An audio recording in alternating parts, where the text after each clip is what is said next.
నమస్తే, welcome to I dream. నేను మీ Madhuri. Kannada challenging star Darshan అభిమాని రేణుకా స్వామి మర్డర్ కేసులో ఒళ్ళు గగ్గురు పుడిచే విషయాలు వెలుగులోకి వస్తున్నాయి.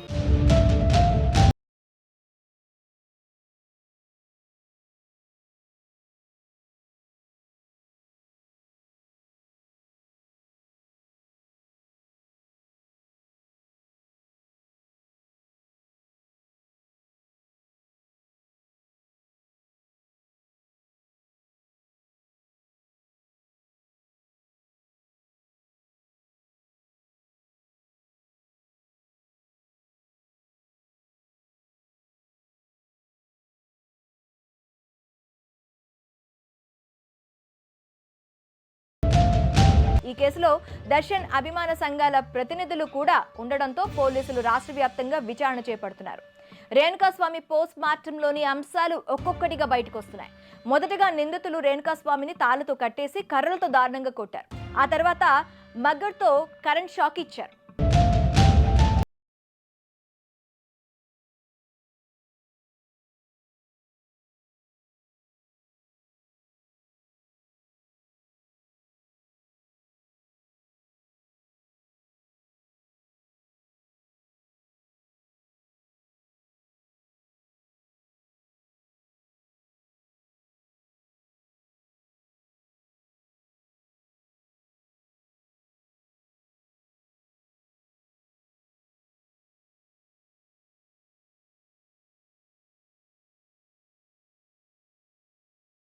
కారణంగా హత్య చేసిన తర్వాత నిందితులు శవాన్ని కాలువలో పడేశారు. దీంతో కుక్కలు బాధితుడి సగం ముఖాన్ని పీక్కొని తిన్నాయని డాక్టర్లు తెలిపారు.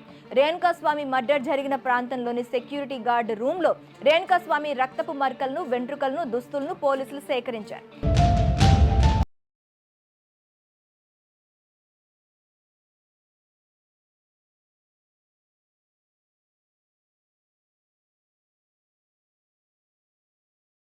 చేశాక దర్శన్ తన భార్య ఫ్లాట్ కు వెళ్ళాడు.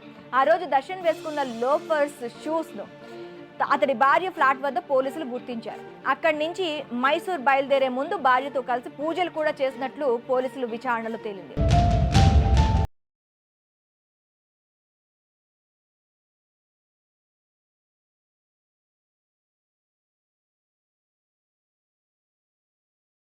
దీనికి సంబంధించి దర్శన్ భార్య విజయలక్ష్మిని కూడా పోలీసులు 5 గంటల పాటు విచారించారు. మర్డర్ గురించి దర్శన్ ఏమైనా చెప్పాడా అంటూ భార్యను పోలీసులు ప్రశ్నించినట్టు సమాచారం. మర్డర్ తర్వాత కొన్ని దుస్తులను దర్శన్ అసిస్టెంట్ రాజు విజయలక్ష్మి ఇంటికి తీసుకువెళ్లినట్టు విచారణలో తెలిసింది. దీంతో ఈ కేసులో ఆమెను సాక్షిగా భావించే అవకాశాలున్నాయి.